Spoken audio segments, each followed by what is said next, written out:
free agency furor. Is that what it is? I don't know. We'll see. Not for the Raiders. The Raiders are signing free agents, but a lot of you aren't happy with which free agents they're signing. So we're going to get into that on this edition of Silver and Black Today, an Audacy original podcast. Please subscribe to the show if you don't already do so. Wherever you get your podcast, put on the auto download, and every time we're updated. We had a huge episode on Tuesday. Obviously, Raider Nation is ready to talk about Raiders football, be it positive or negative. So we're here for you too. Also, a hearty hello to our listeners on The Bet in Las Vegas. That's right, on the radio, an Audacy radio station there in the heart of Raider Nation, Las Vegas, Nevada. I am Scott Branson, and joining me as always is my broadcast partner, my buddy, the man who keeps me, I think, usually honest, right? Somewhere like that. Yeah. Anyway, he's here. He is Mo Moten. He is also known as Midtown Mo. We will play his theme. Don't worry, people want to hear it. He is the national NFL writer. It's Midtown Mo. That's right. It's Midtown Mo Moten. He is the national NFL writer. I love the music too, so I like to keep it up a little bit. At Bleacher Report, he has been a busy dude this week, writing about the entire NFL, not just the Raiders, but he's there. You can follow him on Twitter at MOEMOTON. I am at LV Gully. The show is SNB Today. Mo, how you feeling? Are your fingers ready to fall off yet with all this coverage and all the craziness that's going around? Everybody's still waiting on Aaron Rodgers. Fingers and ears get ready to fall off. I mean, I got my ear to the street, and all I'm going to say is could be big news coming down the pipeline. If you're listening to this Thursday morning, keep your ears to the Twitter streets. Could be some big news. I'm not a reporter, so I don't break news, but, you know, people talk to me. Yes. Joe Montana's making a comeback. We heard. No, he is not. But Mo, we'll get into some of the other free agency stuff in a minute, but let's talk about the Raiders and some of the pieces that they have now added since the last time we spoke on Tuesday. Jerry Tillery re-signs with the Raiders. A good signing, not amazing. I know it's not going to placate Raider Nation, and it shouldn't. I've been preaching positivity, as you know, this week, my friend. Saying, hey. You've been trying to preach positivity, but go ahead. I have. I'll let you take it away. But I will say this. As Wednesday progressed, we get the Tillery news, the Roderick Teamer news, which just made my week. I'm just kidding. I understand Raider Nation. I'm much more lukewarm to anything they've done because they have not addressed a lot. Like last year, we were talking about, hey, what's going on with the offensive line? What's going on with the offensive line? So far, this short period of time in free agency, not addressing significant holes on the defense. Now, I understand that they're going to do a lot of it in the draft, Mo, and they got to nail that 100%. But I am just shocked that they have not gone out yet and gotten some players, whether it be in the front, whether it be at linebacker, or whether it be in the defensive backfield. All of the A players are pretty much gone. There's a few left out there at linebacker too, but not many. Other than addressing the quarterback position with signing Jimmy Garoppolo on Monday, they haven't addressed any of their needs aside from re-signing players who I feel are depth players. Marcus Epps, Roderick Teamer, Tillery's a rotational player. So I said this on Twitter Wednesday. I said because of the slow start through the legal tampering period, I think this is a sign that another trade or trades could be happening. Because usually if a team wants to acquire a player, sometimes they'll do all their depth signings first because that acquisition could take up a lot of cap space, so it may hold up other potential signings. So if you remember what happened last year, I know it was a different situation because Derek Carr was part of this with the Devontae Adams deal. They also traded for Rock Ya-Sin. Remember, the Raiders were quiet from Monday through Wednesday. It wasn't until Thursday that things got really moving for Dave Ziegler and that regime. So I would tell Raider fans, while I understand the impatience because you have a lot of needs specifically defense to fill and on the offensive line, but let's free agency is more than the first wave. So I think there could be some moves made. Now it's not going to address all their needs. They have a lot to address, but I think there's a trade or two coming down the pipeline. That's why you're seeing a slow move through the legal temporary period and the first day of the new league year. Yeah, I was asked that on Twitter on Wednesday, Mo, and I think you and I are like mind of that because we had talked early on. Well, it looks like maybe they're doing something. They're compiling these picks. They got that 3rd round pick, obviously for Darren Waller, and we thought maybe there was something them moving up in the draft, and there may be, but also with the number of draft picks they have. With other players on the roster that might have some value elsewhere, that trade for a veteran defensive player, to me, it's either moving up in the draft or they're doing something. At least you want to believe they're working on something for that defensive player that just might require some draft capital to get him out of his old zip code and into his new zip code in Nevada. The two things I'm looking out for is a trade for a defensive player, and I still believe, even though Waller has already been traded to the Giants, I still believe they're going to move Hunter Renfrow because I believe it was Tuesday, I tweeted out that there's a clause in Hunter Renfrow's contract that if he's on the roster by Friday, that his 2023 contract his salary becomes fully guaranteed. Yeah. Now, if they trade him, of course, it wouldn't be fully guaranteed. So I think they wanted to get out of that simply because they brought in Jacoby Myers. Jacoby Myers lines up mostly in the slot, just like Hunter Renfrow. So they're duplicate players in the system. Now, there was some idea maybe they keep both of them because the Patriots had Julian Edelman and Denny and Amendola both operating out of slot. But I don't think that's the situation here because Denny Amendola is not being paid as much as Hunter Renfrow is being paid right now. So you don't want to have a high signing that you just brought in Jacoby Myers and a guy you just extended last year, Hunter Renfrow, making a decent chunk of change. So one of those guys I think is going to go, and obviously it would have to be Hunter Renfrow because they just brought in Jacoby Myers. Yeah, and Jacoby Myers making $11 million a year. By the way, that seems to be the market. Juju Smith-Schuster goes to New England for $11 million a year, and there was one other wide receiver who signed. I can't remember who it was for $11 million. So they all signed, and it wasn't a stellar wide receiver free agency class, by the way, I may add. So that money, but certainly that points to. When you go out and acquire and pay that kind of money to a slot receiver who is on the upswing, by the way, I think Jacoby Myers is getting better as a player. It certainly points to that. By the way, on the show today, I forgot because we just jumped into this stuff. Brian Baldinger, yes, our NFL insider here at Audacy. You know him well, Baldy's breakdowns. I know you all watch them on Twitter, on the NFL Network and Fox NFL. He's going to be with us, and we're going to ask him all about what's happening with the Raiders or not happening with the Raiders. But back to this point about the defense, Mo, it really is perplexing. And I have been, again, the font of positivity when the Raiders aren't sending me fat 6-digit checks. Just kidding. I've been trying to say, look, you have to wait. Sometimes things take time. There's a plan here. But it's getting harder to defend it because I don't see any of the gaping holes outside of quarterback, like you said, and that one we can debate separately. But I haven't seen them move on all of that.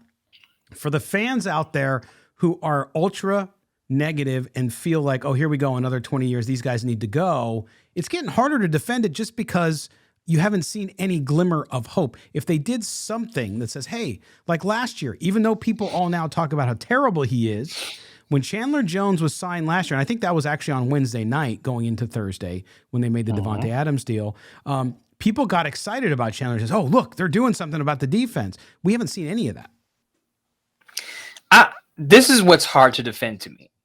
The one thing is we already know what the track record of the Patriot way is in other places. It isn't very good.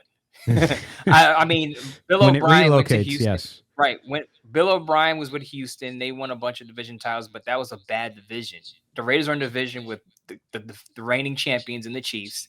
The Chargers who went to the playoffs, and the Denver Broncos who should be a lot better with Sean Payton, right? Mm-hmm. So this is not a weak division. And as I said, the track record of the Patriot way hasn't worked out. And I'm sure we're going to get into that with Baldy today. But there's one point that you made, and you were on with Adrian, I believe, early this week, and you made a great point. Right. And it's I did. It's the one criticism I would say is very valid, regardless of what the Raiders do from here on out. The fact that you sign a player like Darren Waller to an extension and then a year later you trade him. To me, there's something there. You don't make that player, Darren Waller, the highest paid at his position and then trade him away for a 3rd round pick a year later. I understand he was hurt, and I went on Twitter and I said, look, the Raiders got fair compensation for Waller. He missed 14 games in the last 2 years. He's had 5 touchdowns over the last 2 years. And he's missed 41% of his games. And he was the highest paid tight end. So I get why the Raiders can only get but so much for him. But to cut Derek Carr and then to trade Darren Waller, and all you have to show for it is a third round pick and some cap space that you're not using. Yeah. That's concerning. It's concerning, and I've again been preaching patience with Dave Ziegler, that he has to have a plan. He's trying to play chess versus checkers. It's given me a lot of memes back in response, which has been great. But I will tell you this: each day that goes by, and listen, Mo, you and I know, and this is where I've had to mute people because we don't overreact. We don't get emotional. We don't get in our feelies here on Silver and Black today. But I will tell you, the more this goes on and what you're seeing and hearing, I don't know that Josh McDaniels makes it through a second season. I just, if it's really, I know there's players who are coming there to play for him, right? Because Jacoby Myers, Jimmy G, these guys are coming there, but it's hard to defend the guy with what we saw last year and the mistakes he made as a coach on the field. Then with some of the issues with relationship breakdowns, the Carr thing is a little different to me, but now, all this other stuff that's coming out, I'm concerned with that because suddenly you're right. You sign a player like Darren Waller to an extension, and I understand the injury piece of it, but somewhere that relationship break down. People are, now people's wives are tweeting, well, we didn't invite him to the wedding. Kelsey Plum tweets, right, about the fact that he didn't keep their wedding a secret. And for some reason, they were having their wedding on the same day as Max Crosby. Just weird drama stuff, right? It just seems to point to continued problems with development of relationships for Josh McDaniels. Here's the thing, right? So people, I can kind of understand Derek Carr, but anytime you trade a quarterback of Derek Carr's caliber, he's a starting quarterback. We can all agree on that. You should be able to get compensation for him. I mean, for crying out loud, the Falcons were able to get a third round pick for Matt Ryan. I mean, come on. But that's how the contract was structured, though. The no trade clause, Mo, is what ruined it, right? Because if they don't have the no trade clause, they would have gotten draft compensation. Right, and that's where they goof. I understand it's a give and take. Sometimes you have to have concessions where if you're going to get something in a contract, you have to give up something. But to me, that killed this trade value. And as we saw, they probably thought maybe we can work something out, and if we don't, we could get the cap space. But again, if you're not using the cap space, what good is it? And the other thing, like I said, is it's a clear pivot from an initial plan.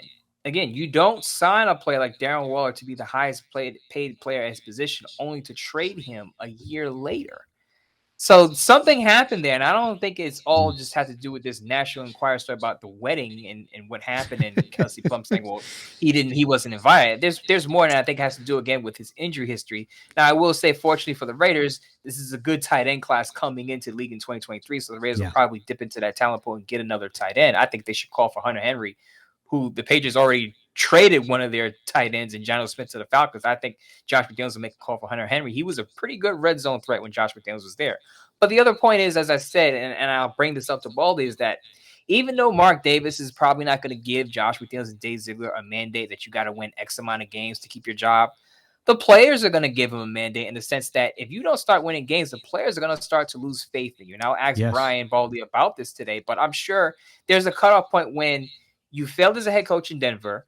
You get to a team that went to the playoffs and you go 6-11 with some decent players, especially on the offensive side of the football. Mm-hmm. You're going to have to start winning games, or the players are going to look at you and say, "This guy's not a head coach. Maybe he's just really good. Maybe he's just a good offensive coordinator, not a good head coach." Yeah, and you have to wonder too, because remember the stuff with Darren Waller towards the end of the season, and we talked about it a lot on this show.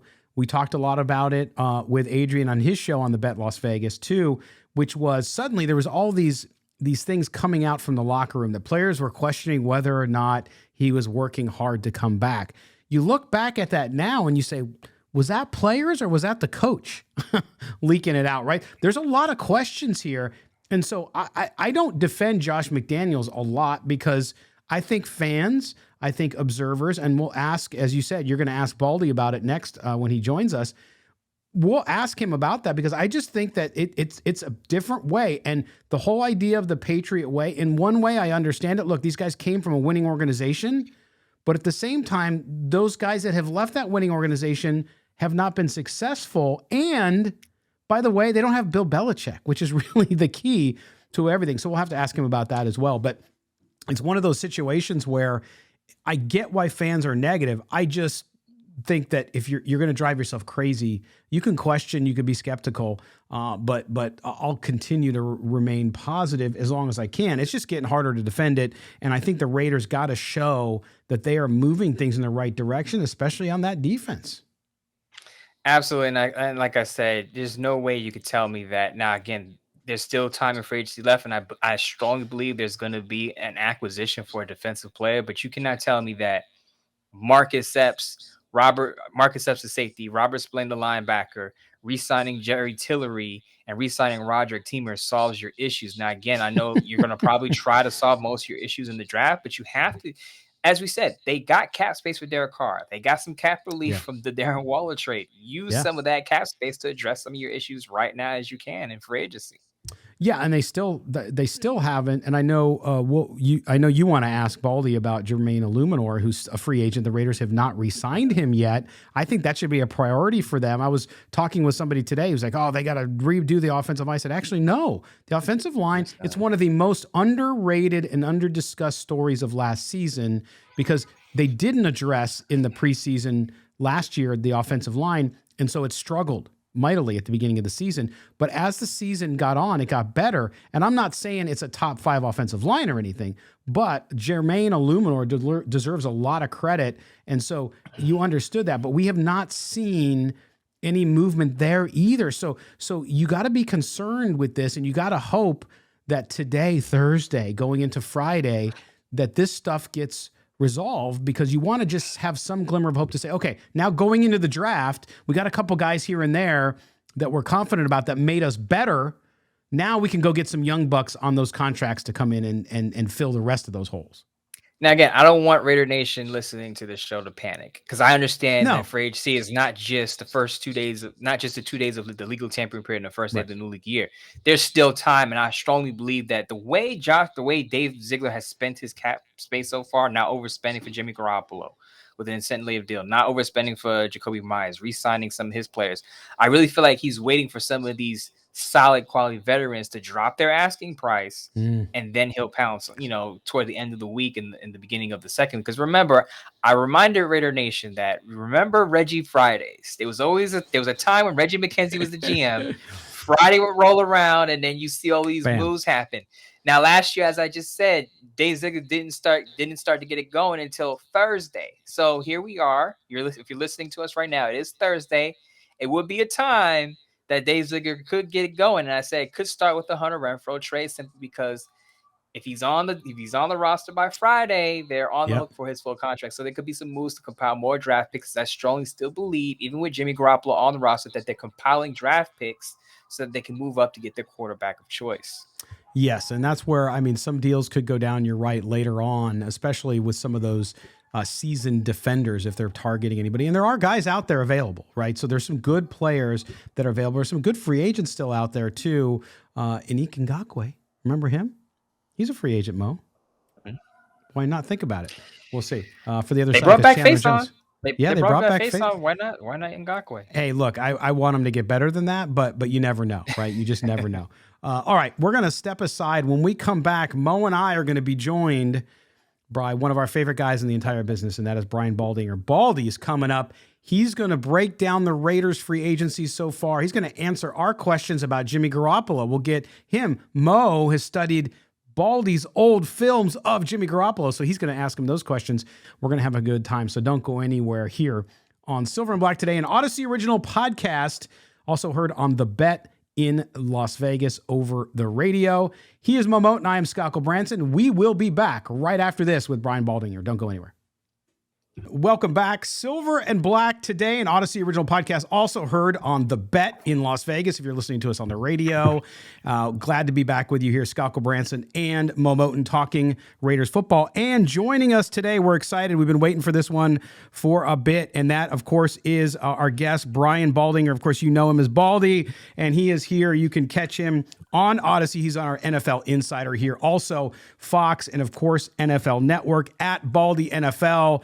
Baldy's breakdowns are always a huge, huge deal for NFL fans. We love it. Brian, thanks for being with us today. Well, it's good to be with you on the official start of the new year. Free agency just kicked off here officially a couple hours ago. So here we are on Wednesday, March 15th, maybe. And let's put whatever happened in the rearview mirror. Let's start building this proud franchise into a playoff team here. And it really kind of starts during free agency. Yeah, and it's a good point you bring that up because that's what we wanted to do. We wanted to first, of course, start with having the conversation. The Raiders had one huge, of course, hole in their roster as things came up, and that, of course, was quarterback. So the Raiders say goodbye to Derek Carr, 9.5 years. You've covered this story, you know very well. They go out, they sign Jimmy Garoppolo. He was rumored as that tampering period opened up. Boom, the Raiders quickly do that. Give me your first reaction to Jimmy G coming back to someone he knows well, and that's Josh McDaniels. Well, that can never be a bad thing, a guy that he's familiar with. Jimmy's leaving an organization where Kyle Shanahan was the head coach, the play caller. He was very demanding of the quarterbacks.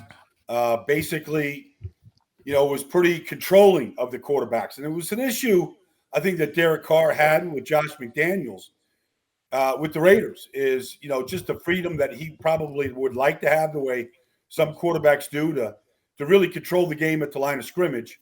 And that's not really the way Josh operates.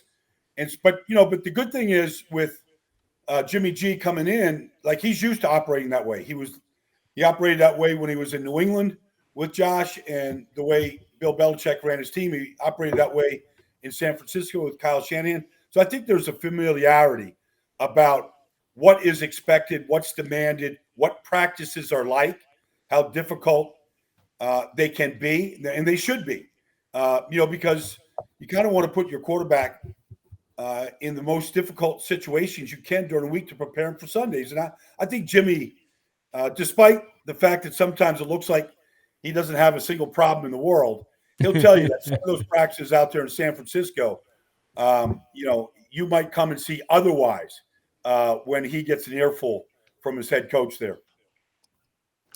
So, Baldy, Mo Moten coming in from Bleacher Report. There are a lot of Raider fans on the ledge right now.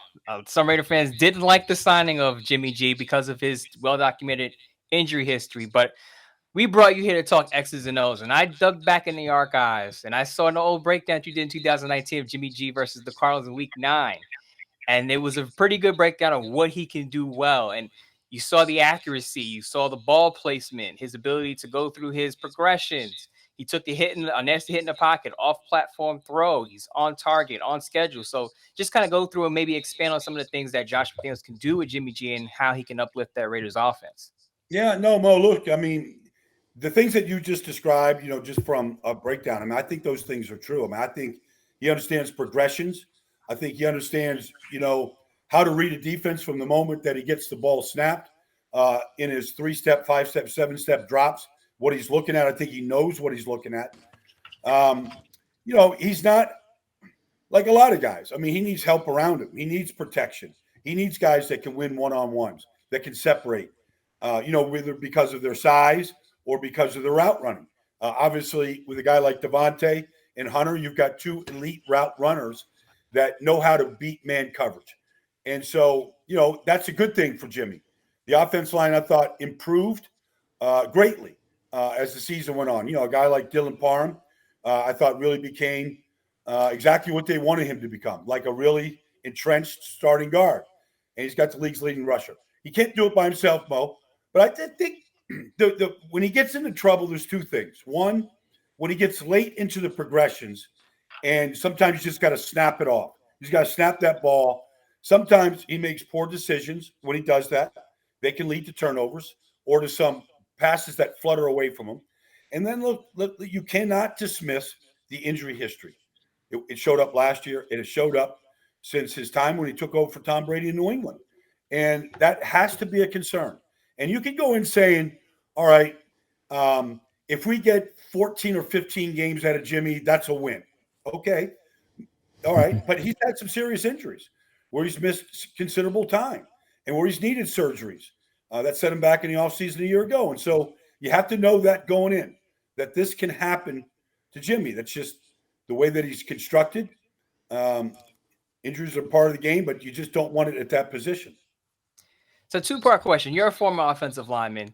I just wanted your quick thoughts on Jermaine Illuminar because I felt like Jermaine Illuminar got better as the season went on. It was his first year being a full-time starter at the right tackle position. I felt like, yeah, he had the penalties, but I think as far as his pass protection, pretty solid. And I think the Raiders should resign. I'm surprised they haven't done it yet.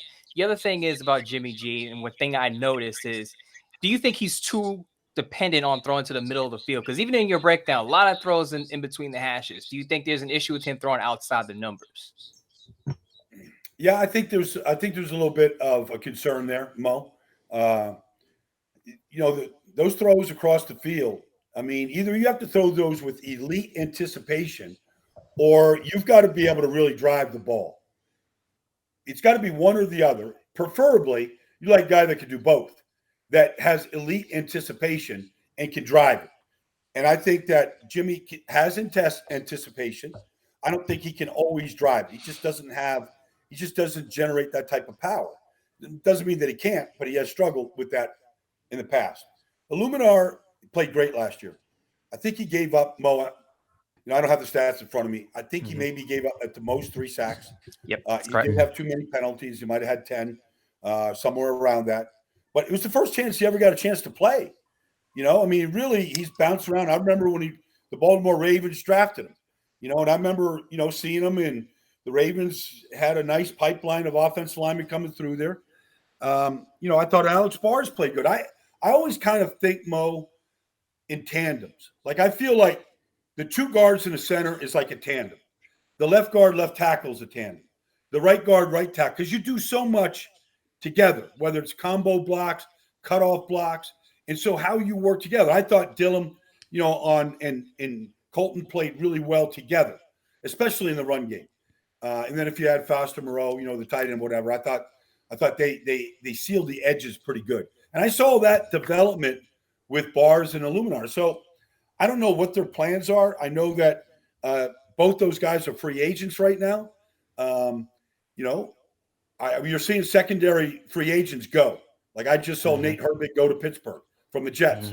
One of those kind of contracts where you go, okay, prove yourself, you get another contract, that kind of thing. And I kind of feel like Jermaine is in that situation. Like, maybe he deserves a 2-year deal, whether, from the Raiders, and prove yourself. You'll be in a position for another contract, a bigger contract, if you can nail down that right tackle position.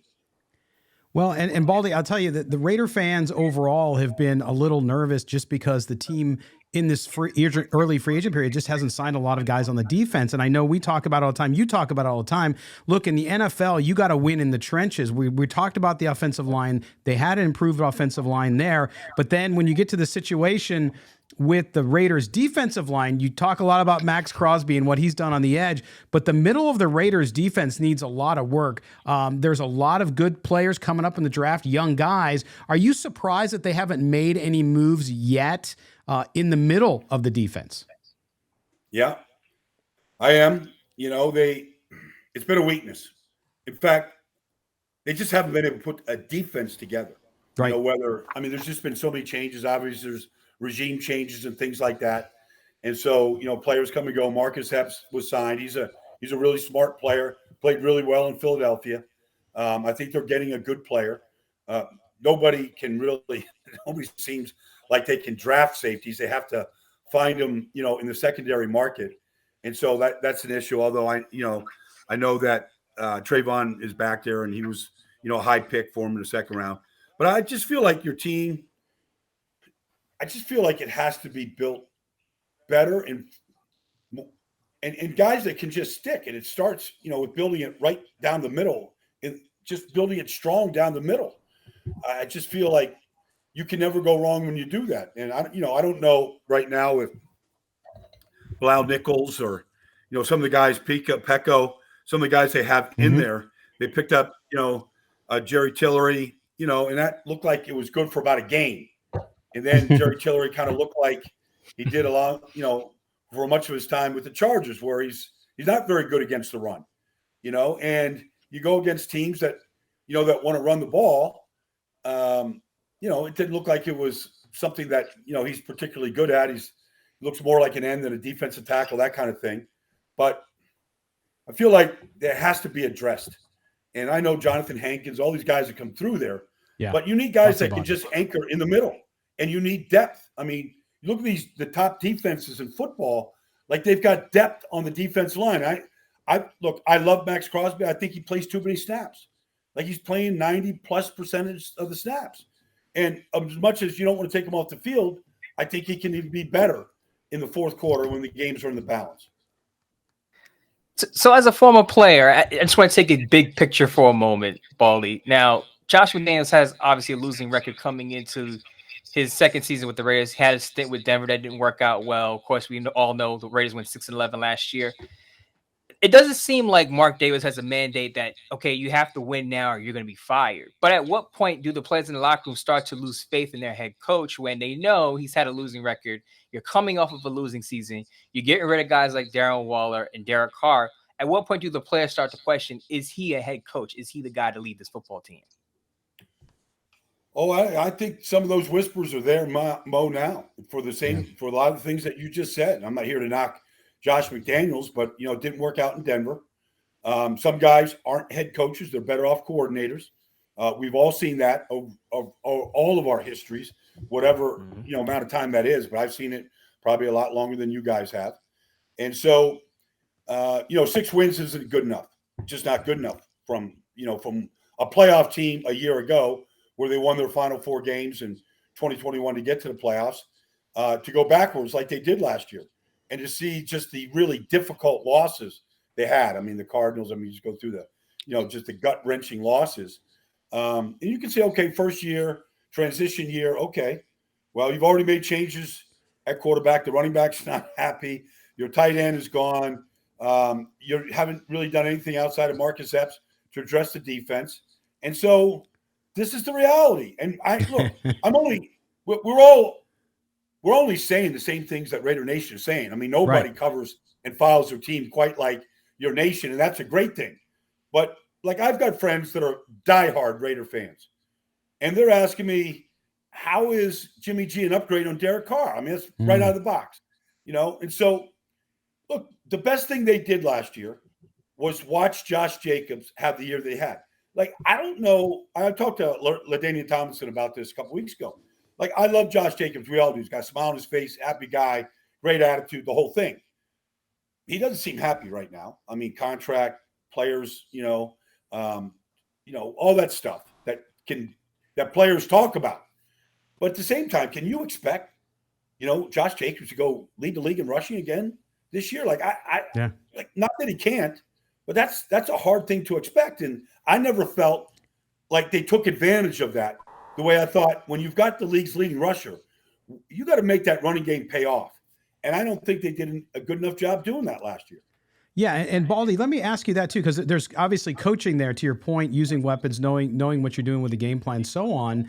But you also have the front office. I think Raider fans, listen, since Al Davis passed away, and even before that, as you know, as Al Davis in the later years after the salary cap came in, kind of lost the way for the franchise. They get back to it. They sit here and they say, boy, it's been 25 years since we've been consistently good. And they're impatient. They want to win now. But you have Dave Ziegler come in. It's year 2. Last year, he makes a Devontae Adams trade. He has no first or second round picks last year, and you have to build through the draft nowadays. How you tell them to have patience with this, but when you have a new GM like that, are you with me that it really takes 2 to 3 years to see kind of fruits of that labor? And are we just more sensitive nowadays because we got social media and we can all complain at the same time at reach? Well, we see too many teams go from last to first. Yeah. We just saw the Detroit Lions turn their season, their franchise completely around in 1 year last year. Now, I know Dan's going into his 3rd year, and so you say, okay, 3rd year, but they look like they're going in the right direction. But every year we have a team that goes from last to first in this business. And so to go from a playoff team to, a 6-win team, that's not going to make anybody happy. And look, I mean, there is a cynical part that you have to kind of address going, this Patriot way, it doesn't look like it transfers anywhere else. Yeah. And so, look, I'm not here to knock Dave or Josh. Like, it worked in New England when Tom Brady was the quarterback. But, anybody that's tried to take the Patriot way, to someplace else, it never worked. And so, it always starts with bringing their kind of players in, like you get Jacoby Myers. And, Jacoby's a good player. Like, is he going to change? Like, are you going to throw to Devontae or Jacoby? Are you going to throw to Hunter or Jacoby? The ball's going to Devontae. Like, it needs to go there more. And he had a great season. He's just that good. But I don't know, like the Patriot way. The Patriot way is fine in Foxborough. Like, I'm not a big fan of it anywhere else because I don't believe that you can duplicate.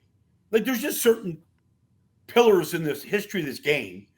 You can Bill Belichick. There's no duplicate of Bill Belichick. You can coach exactly. With Bill. You could have been around him. Nobody has his mind, right? And look, I've seen it. Nobody has Andy Reid's mind. I saw him adjust an offense in 1 year when T.O. came. The offense completely changed. He got an elite player at that position for the first time. Donovan never played better. Andy never looked better. Like, just you can't just take that playbook and just take it someplace else. And this is the way. Like, we think you can, but that's not the way. That's not the way this thing works.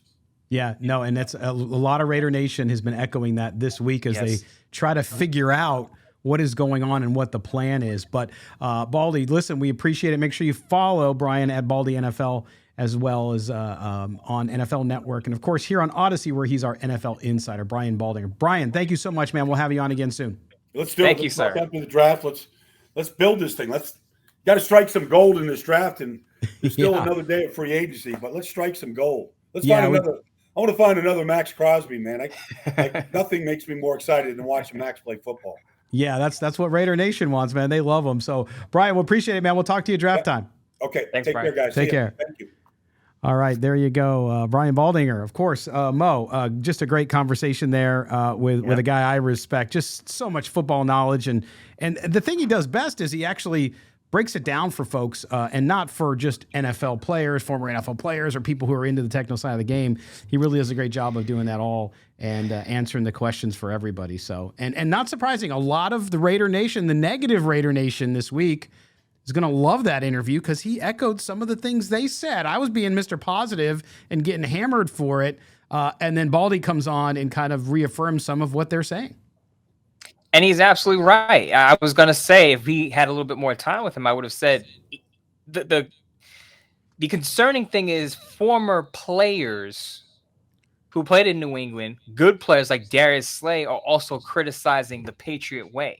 Yeah. So when you have players who are gonna become free agents or are free agents, don't want to play for your team because of the way the culture is set up, that's a problem. Because then you're not only, it's going to be hard for you to get good players to come to Las Vegas, even though there's the tax-free thing. But players say, well, I don't want to be involved with the Patriot way. It's not something I want to join or think I fit into. Because Darius Slay was on Twitter basically criticizing the Patriot way. He didn't criticize Josh McDaniels.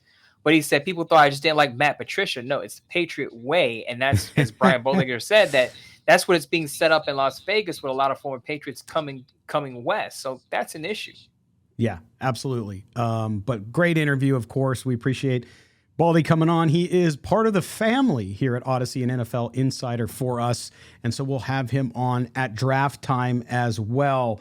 All right, Mo, we're going to take a break. When we come back, we close out the show. Yes, it's time for that mailbag. And you can imagine how it is. And Mo and I will talk a little bit about our experience on social media this week with Raider Nation. Yes, we're going to delve into that because it's been a really interesting week. So we'll talk about it when we come back. You're listening to Silver and Black today, an Audacy original podcast, also on The Bet in Las Vegas on the radio. We'll be back right after this. Welcome back, Silver and Black today, an Audacy original podcast covering the Las Vegas Raiders.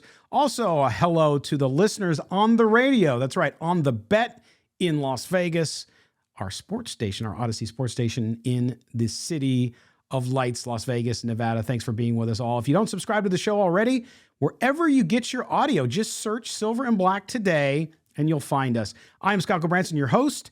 Also, my co-host, the national NFL writer for Bleacher Report, Mo Moton, Midtown Mo, as we call him. You can follow him on Twitter, MoeMoton. We've had fun talking about free agency. Now, Mo, it's time to turn it over to them, the fans, the listeners Raider Nation Mailbag segment for the week. But before we get into that, I want to talk a little bit about our interactions on Twitter this week. Uh-oh. They've been such a mixed bag. I said it yesterday. In a period of 2 hours, somebody was telling me that I hate the Raiders. I'm a Raider hater, bringing up the fact that I grew up a Charger fan, because that's always, some people love to continue to bring that up for some reason.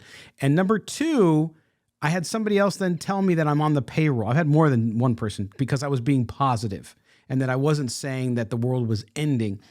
And you and I always get into the whole Twitter thing and how it's just not reality, and that it definitely serves a certain mindset more than others. Not that there isn't positive, great folks on Twitter, because we interact with a lot of them as well. But just like last year, and I've checked, I had to check. It's happening in all fan bases. It's not just Raider Nation. But Raider Nation, because of the pent-up demand for, I don't know, a playoff team, it's been so crazy, and I've never muted as many people in my life as I did this year, because I've never had more people come at me, and I don't even block them. I just mute them. But it's interesting how in 2 hours, window opens Monday, 2 hours later, the Raiders are going to fail. They're going to stink. They're not going to win a game next year. It's remarkable how fast it goes. As a Twitter free agency veteran on the NFL side, I'll just say this, Scott. I'm just going to give you some advice, and you probably don't even need it, but I'm going to give it to you anyway. There are fans out there who are going to be upset because they were staunch supporters of Derek Carr, and they feel like whatever happens after the release of Derek Carr, this regime is doomed to fail. There are other fans who feel like no matter what, the Patriot way is a failure, and I can understand that portion of fans, because as we just said in the first segment, has not worked out for the most part for other coaches under Bill Belichick. Right. And then there are other fans who are on the positive side, and I heard our buddy Murph over at Raider Fan Radio say, look, I'm not going to be negative, because if I'm negative, I'm not going to put energy into this. I'm just going to look at it from a positive perspective, because what else could I do? I'm not here making the moves. So all I could do as a fan is hope for the best. Now, may I question certain moves? May I not like certain moves? Yeah, sure. But I'm going to sit here and I'm going to hope for the best, because I'm not going to make myself sick over things that I cannot control. Right. And vent. That. Fans vent, right? Yeah. You've heard me vent. Baseball-wise, I'm a Padres fan. I've had 50 years of nothing. Okay? So I know that feeling, but unless the Padres are spending money like it's going out of style, so they're actually going to compete. So I feel really good going into the year. If my team wasn't, I would understand the point of view. But as I said, and you've been saying to people, like, look, and what Murph said so perfectly, which is you choose to how you're going to react to it. You can't control it. I think fans want to feel like they can control it sometimes. And again, the venting is good. I got no problem with it. After games, we do our live show and people are venting. It's awesome. It's perfect. That's what it's for. It's great. But this idea that they owe you something, or that you, because it's been 20 years, and it's funny when people start talking about 25 years and I look and they're like 26 years old. Because really, how long have they suffered? But anyway, you look at that and you're like, you can't control the team. All you can control is one thing, and that is if you follow the team or you don't follow the team. Like, you have a choice, right? And so, yes, you want your team, you're invested. I had a PSL holder fight with me saying, I've invested $50K. I have a say, if they don't do that, why I invested this and it's my investment. I said, well, it's not really an investment. Well, no, it is. And I said, and that's what the ticket person told you. Now, unless you sell your tickets for a profit, which is perfectly within your rights, which Raider fans hate because then visiting fans come in. It's not really an investment. What it's an investment in is your desire to go and enjoy the game and be a fan. That's where your investment is. That I agree on. So I get this, but the emotional, what's the emotional investment? Like, I just can't imagine. And I know people will say, you don't understand. You haven't been a Raider fan. I get that piece of it, but I am a fan of other teams. So I understand it. But you get to decide every day, Mo, if you're going to be negative and the world is coming to an end and the sky is falling, then that's how it's going to feel for you all the time. Even when you succeed, you're never going to truly enjoy it because you're going to be waiting for the other shoe to drop. As the resident Raider fan on the show, grew up you're a Raider Jets fan on the show. Since I grew up a Raiders fan, I understand if you are a person who's gone to games, spent your money, because let's remember, Sure. majority of America expensive. isn't rich.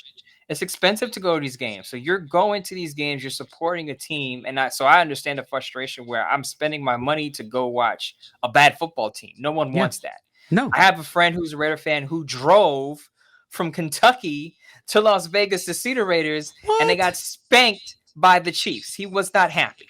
So I can totally understand. I can totally understand being upset that you spend all of this money, however you spend it, on the Raiders, and they're not putting a quality product on the field. The other thing I will say is the investment is the emotional investment, and that's what we deal with on social media, on Twitter. And this is why I'm patient with fans online, because I understand the emotional investment. I understand venting and going on social media, because that's your time where you can have your say, so to speak. Sure. Now, you don't have say in what the Raiders are doing, but you get to speak your mind, and it's their time to speak their mind. So this is why I would say, Scott, my advice to you is, if you get a person who's just overly emotional, let them have that moment. Now, if a fan asks you a question or they have an inquiry, that's when you have a dialogue with them and you can have a civil discussion online. Yes, I do. The issue, though, is when somebody calls you an a-hole because your opinion is different. That's different. I have plenty of people. I have great discussions with people who 100% disagree with something I say. They believe the exact opposite, and they tell me emphatically why. Totally cool. Mm-hmm. I love that, right? And I like that because it makes me test my own thinking. Mm-hmm. And a lot of times I'll say something and you'll have a different view. And we talk about it. We go back and forth, whether it's text or on the show here. And I'm like, well, that's a good point. I didn't think of it that way. My mind is in a different space now. Because you can, by the way, you can change your mind. You can say, yeah, it's against the law. Unbelievable. And that's what Murph talked about on his show too. But the point is, you can save a tweet of something I said 3 months ago that turned out to be wrong, because guess what? I know it's hard to believe, but I am human, and yes, we're all wrong on things. And I'm perfectly fine to admit that. But fans' emotions on an hourly basis on free agency, listen, be excited, but at the same time, give it some time. And I have to say that the majority of fans that I've now interacted with are actually in that boat. They're in the, hey, I'm not exactly excited. I'm questioning what's going on, but I'm going to wait a little bit and see what happens. Like that I totally get. They're emotional too, but they're giving it some time. And of course, this drove a lot of mail to the mailbag, so we got to get to that as well. But but anyway, listen, for those people out there who don't want to call my mother things and make fun of all kinds of personal appearance stuff and all that, look, I don't need you in my life. It's cool. You can go do that. I don't really care. But for those folks who want to have dialogue, I love it. And I know, Mo, you love it. We both do it. And the one thing I always say, and I tweeted it out too, which is we're going to be objective. I'm not going to be and I used your term, by the way, I don't know if you saw the tweet, unicorns and rainbows. I'm not going to be that. I saw the emojis. Yes. And you're not going to do it either. And so that's what I say. If you want stuff blown up the backside, then go find it. You can find it. And God bless those people who make that content, because that's what they do. And there's nothing wrong with it. But that's not what we do here. So what we'd like to do, though, is we like to interact with people. So that's good. That's why we do a mailbag. Right? We don't have to do a mailbag. We could fill the time talking, because look, I won't shut up now. But we'll get to your questions, because there's lots of them, and we're going to get to a few today, and we'll carry some over to next week. All right, you ready, Mo? I'm absolutely ready. I've been dealing with questions all day on Twitter from Monday, Tuesday, Wednesday, so I'm prepared. I know. You've been very good about that in between your writing. All right. Here's one from Brian Bowles. Brian says, hey, my name is Brian. I just wanted to say my thoughts on the whole Jimmy G situation. The more I think about it, the more I support it. Not being that I like Jimmy G, I don't. I made fun of him as a 49er because he was on San Francisco. But because this signing shows the Raiders aren't panicking. Drafting a top QB who we aren't confident in would be a panic move. The contract is very friendly, and even though I haven't seen the official deal, I bet we will have to. We have a good out in 2025. It just confirms to me that they want to build long-term. Thanks again, Brian Bowles. First time mailed to us, so Brian, thank you for that. What do you think? Does the Jimmy G move? I know it was the first one, and it was somewhat polarizing, and I get why. For a lot of the same reasons you and I talked about on the show, which is a health issue. But his point about it shows that they're not panicking. Do you agree with that? I agree in the sense that Now, reports came out on Wednesday that the Raiders inquired about the number one overall pick from the Bears and that they made a call on Aaron Rodgers, but the trade didn't consummate, so they turned their attention to Jimmy G. So to that point, I agree with Brian's email that they're not panicking. They didn't go desperate and say, okay, we have to get Aaron Rodgers. We're willing to give up anything for Aaron Rodgers. We're willing to give up anything for the number one overall pick. Dave Ziegler has a limit of what he's willing to compensate or spend for certain things. And he's going to stick to that philosophy, whether it works or not. And I can respect that because at least he's not going to overpay or overcompensate for something. And that could be a problem with any organization, especially when you're working with a situation you don't have a clear-cut quarterback. Teams get desperate. And the last thing you want to be in the NFL is desperate because other good GMs can use that as a leverage. Yep. But the other thing I will say about the Jimmy G thing is what I said on Tuesday is that while I didn't want the Raiders to sign Jimmy G, I can agree with the contract that he got. The contract that Jimmy G got was appropriate. And I had to point this out 50 times on Twitter when I pointed out the fact that part of the reason the Raiders probably traded Darren Waller is because of his injury history. People go, well, what about Jimmy G? He's hurt all the time. And I would say it's a big difference between being injury prone and being paid the top of your market and being injury prone and being paid an appropriate contract that addresses your injury history. The Raiders addressed the injury history of Jimmy Garoppolo with the contract that they paid him. That wasn't the case with Darren Waller. Jimmy Garoppolo is paid like a middling quarterback who's been injury prone. Darren Waller produced like a tight end who was a middling tight end, but yet he was being paid at the top of his market. His production didn't match his contract. Right. So I understand why they moved on from Darren Waller and why they signed Jimmy G to the contract that they did sign him to. Yeah, no doubt. And you gave me advice earlier on Twitter. I'm going to give you some advice on Twitter now. You ready? I'm waiting. People don't read. People don't read. Like you give them facts and they don't read sometimes. So even though you laid out the contract thing and why it was a good deal for the Raiders, whether you like Garoppolo or not, the contract itself, he doesn't earn a lot of the money unless he plays. So if he only plays 8 games, guess what? He's not making the money. And it's sorry to cut you up, but as the emailer Brian pointed out, there are outs in Jimmy G's contract where they're not married to Jimmy G for 3 years. Correct. They're literally on every step of the way, even after the first year, even though there's a little more dead cap there, they can get out of his contract. So it's not like they're strapped to Jimmy G and it's Jimmy G or nothing for the next 3 years. Correct. And also, I may add, I still believe, and I could be wrong because it might now be a little bit out of reach. We don't know. I still believe they may be trying to trade up and thinking about one of those quarterbacks. If they were willing to trade into number 1, that tells me that they like one of those guys at the top 2, meaning Bryce Young or CJ Stroud. I would think it would be CJ Stroud. And they're willing to play at the top of the draft as long as they don't have to sell the farm, right? And which they were going to have to do with Carolina and Carolina and the Chicago Bears. What Carolina was able to give the Bears was just more than the Raiders could or would give up. And people are saying, well, they could have given Darren Waller. Darren Waller and DJ Moore are not in the same league at this point, especially when you look at age and projected availability based on the past. So that's not even in question. But anyway, I still think that they could make a play, and I don't care what they do in the first round. They will still draft a quarterback somewhere in this draft, and they will sign another veteran of some sort because they need another quarterback. They have to have a second quarterback, whether it's a young guy or it's another veteran. If they don't get somebody in the draft, you can bet that they're going to get 2 more bodies in camp. So we'll see who that is. All right, Brian, thank you again for that. Guess what? We have another question on Jimmy G. And this is more of an email. This is from our good friend Jordan Ford in St. Louis. He says, I've already seen people criticize the Jimmy Garoppolo signing, saying, why would we make this lateral move? Here's his response. He says, everyone would agree if Derek Carr was on the same deal that Jimmy Garoppolo was on, we would take Derek Carr.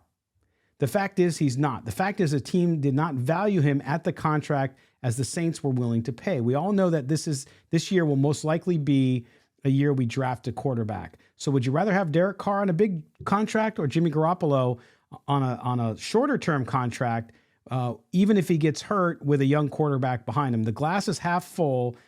It's a glass, excuse me, he says, it's a half glass full take, but we finally have optimism because it's something new, and I'd rather be optimistic than just say it's going to be a crap year because it was crap before. Sorry for the long-winded response. I just really feel like we should be positive. There you go. That is Jordan Ford, who's written to the show before from St. Louis.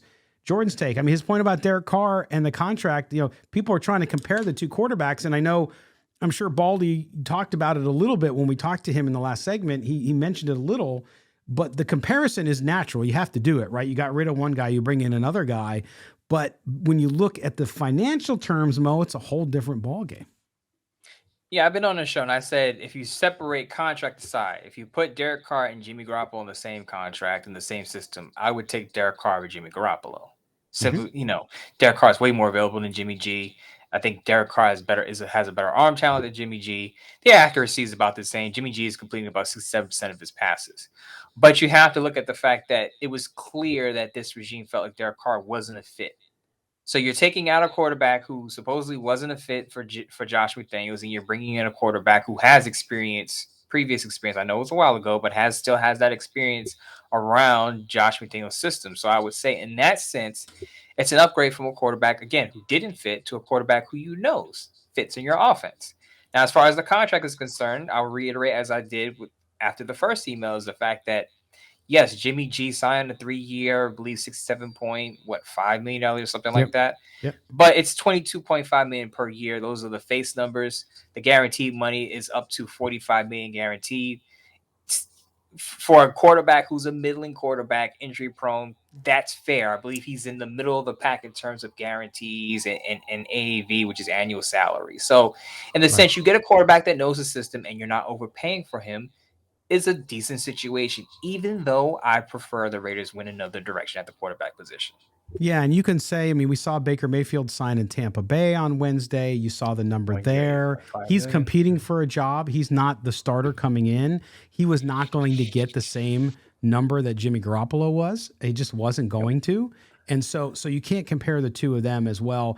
But you look at that whole situation with the quarterbacks and think about the top of the market. When you think about the base salary for Jimmy G being 11.25, and you look at Joe Burrow, again, I'm not comparing these two guys because Joe Burrow is one of the top two quarterbacks in the league, in my view.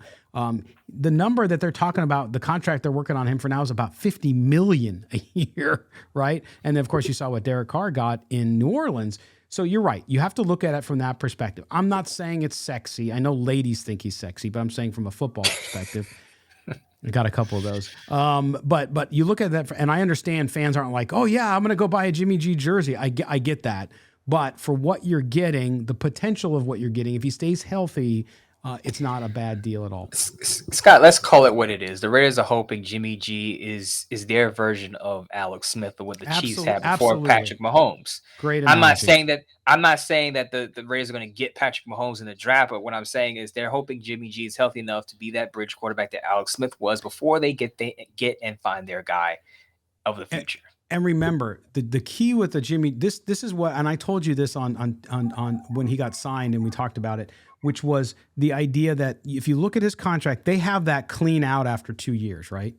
Mm-hmm. Right? After 2024. It's like $3.75 million for that if they cut him after 2 years. If they cut him after 2 years, right? So what that tells me is if they don't get their young quarterback this year, they're giving themselves 2 years to get a young quarterback and to have him start. After the 2 years, you would hope that you get the guy maybe this year.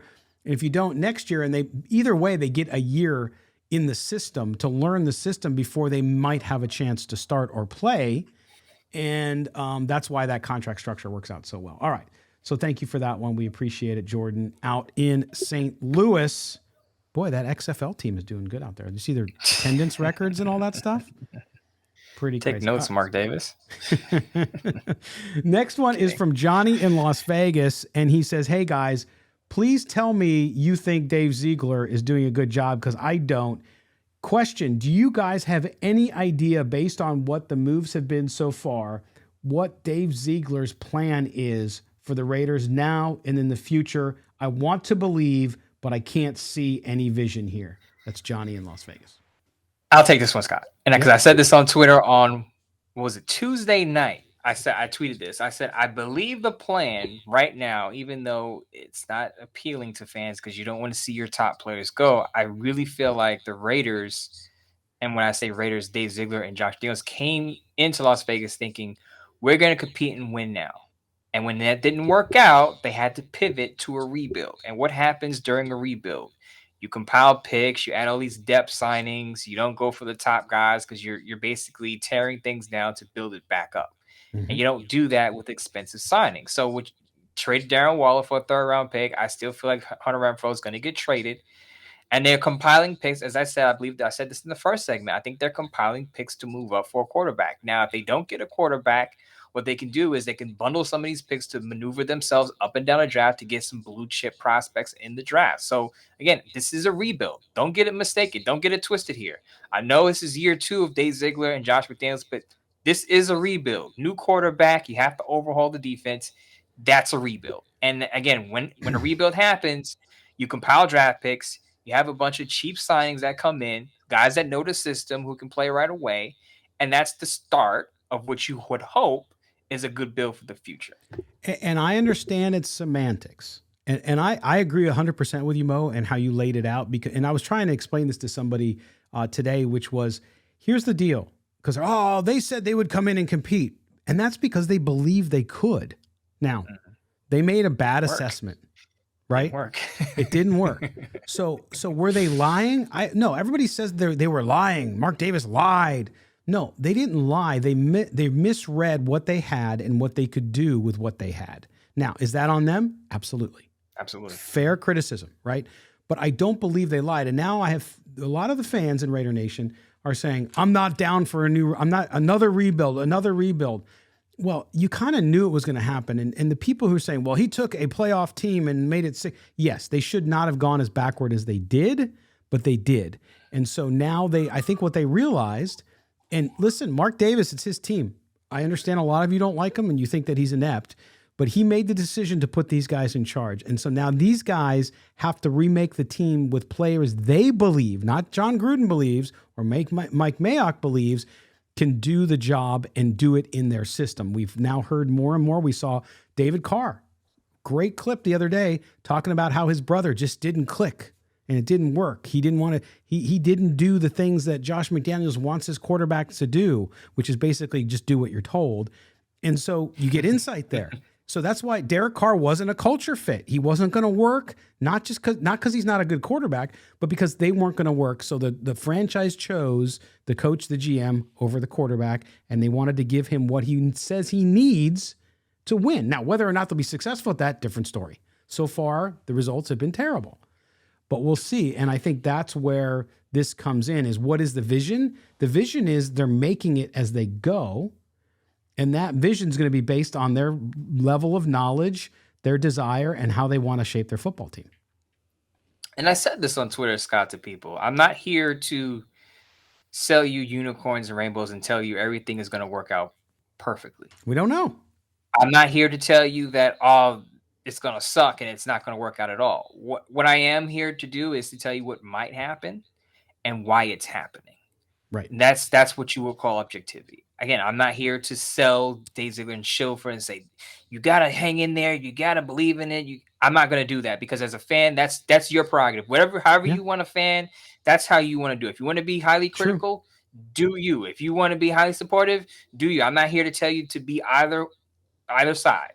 But what I'm here to just tell you is that this is why it's probably, these are the moves that could happen, and this is why it's probably happening, to give you kind of a heads up of how it could make sense for you. If you're trying to make sense of what's happening, that's what I'm here for. Yeah, and Johnny, just to finish this up, and thank you for your question, by the way, appreciate it, very good one, listen, their vision, they had a vision when they got to Las Vegas.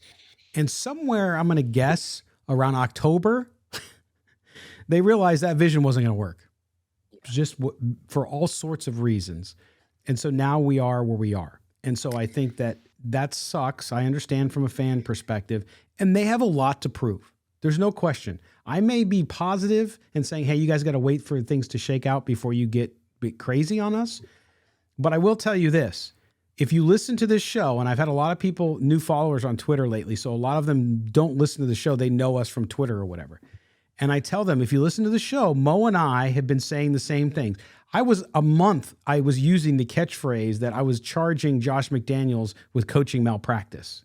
So for those of you who think that I get paid by the Raiders, I don't. But number two, we've been critical of the entire front office. We criticized the Waller deal when it happened. So again, we did. And so you're going to get it as we feel. And again, not always right, but I'm just telling you, we're going to give it to you that way. Mo's right. We're not going to tell you how to fan. I might tell you you're being too negative and it's not good for your health. That's not because I'm telling you not to fan that way. I'm just telling you, I don't want you to drop dead because it's not worth it. Scott, one last analogy, right? You're a father, right? And I'm sure you've taken road trips. Yes. I'm sure you've gotten in a car, got on the road and said, we want to get to point A at a certain time. We want to get to point B at a certain time. And it turns out that didn't happen. You came into it with a plan, right? But you had to pivot from that plan because something happened. Maybe somebody got sick. You forgot something. You had to make a detour. This road is closed. You can come into a situation with a plan, but doesn't mean it's going to work out. And when it doesn't work out, you gotta pivot. You gotta have a plan B. You got to pivot. The kid throws up on you in the car, whatever. In fact, no, it's funny you say that, Mo, because I had my son the other day. We said, okay, we're going to do this on Saturday. I forgot what the activity was. And then it snowed outside. It was cold. We couldn't get outside. And then my younger son was sick. So we're like, okay, we can't go to the museum. I think it was the museum. We can't go to the museum today. We're going to go next week. You lied to me. You lied. You said we were going to go. Well, I didn't lie to you. We were going to go. But guess what happened? Your brother got sick. It snowed outside. The roads aren't great. So we're not going to go. And so this is what I'm talking about with people. It's like, yes, if people misrepresent something, if Mark Davis said to you tomorrow in an interview that we're going for the Super Bowl this year, we will do anything to win. And then you see what happened, I get it. But at the time, they had this press conference and everybody's all jovial because they just signed for a ton of money. They have a vision, but things change. And I understand it's not fun, but just keep that in mind. So Mo, great reminder for everybody. All right. We are at the end of the show. We went a little long, but it's been a busy week. And I know you guys are downloading the heck out of this show. We're glad you're here to listen to us. And we got more coming up as news breaks. If something happens in the next, the rest of today on Thursday, tomorrow on Friday, we'll certainly try to get on the air with you and give you some more content. Also, we got the draft coming up, so we'll spend a little bit of next week talking about that, but then we're going to start talking about the free agency, but then we're going to start looking towards the draft. We got a slew of guests. We'll get Baldy back on, as he told us he would come back on to talk about the draft. We got some folks from Bleacher Report coming on the draft. We have other national media who cover the NFL draft who will be on with us as well. Mo, I'm getting excited about the draft now. We can, not quite yet, but we can almost start turning the page and turning our attention to those young bucks that we're going to see drafted in April in Kansas City. And let's just hope the Raiders make some moves between now and the draft, because Raider fans are going to be so gloomy going to the draft if the Raiders don't make at least one notable signing. They're ready to see some improvements, specifically on the defensive side of the football. Yeah, if I had to go in a casino in Las Vegas and put all my money on red or black right now on the roulette table on what they'll do, I'm with you. I think they're going to make a move for a defensive player. I'm still holding out some thought that they move up in the draft. We'll see. But I think the biggest probability is that they do something on the defensive side, whether that's up front, linebacker, defensive, whatever it is. I think they're going to do something there, and that's why they're getting those picks. Two things I would probably, if I had to put some money on, Hunter Renfrow traded and an acquisition for a defensive player. Those two things I think are still on the radar for the Raiders. Absolutely. All right, man. Well, listen, as always, my friend, thanks for being with us. Sounds good. Appreciate it. We'll be back with a lot. We got second wave of free agency. As I said, Dave Ziegler, I feel like, is waiting for some prices to drop with some players. So second wave of free agency could be a lot more eventful than the first wave for the Raiders. Yes, and as teams look to trade away assets, again, that market's going to heat up too, and we're going to talk about it here on Silver and Black today. Do us a favor, if you don't already subscribe to the show, do so wherever you get your podcast, wherever you get your audio. Just look for Silver and Black today. Turn on those auto downloads for us. That helps us out. We appreciate that, and then make sure you don't miss any new shows. Also, please do us a favor and make sure you subscribe if you're watching us on YouTube. The YouTube guys, Mo, was really funny because we record the show and then we premiere it and I jump in the chat live. They're like, why are you talking about, you didn't talk about that? It's like, well, yeah, it's free agency. Like, things happen every hour. We can't be live for 12 hours a day, but we certainly appreciate you there. Make sure you subscribe and hit the notifications bell. And then for our listeners on Silver and Black today on Audacy's The Bet in Las Vegas. We appreciate you guys being with us too. For Mo Moten, for our producer David Stepanian, I am Skockle Branson. We will see you guys on Tuesday. Thanks again.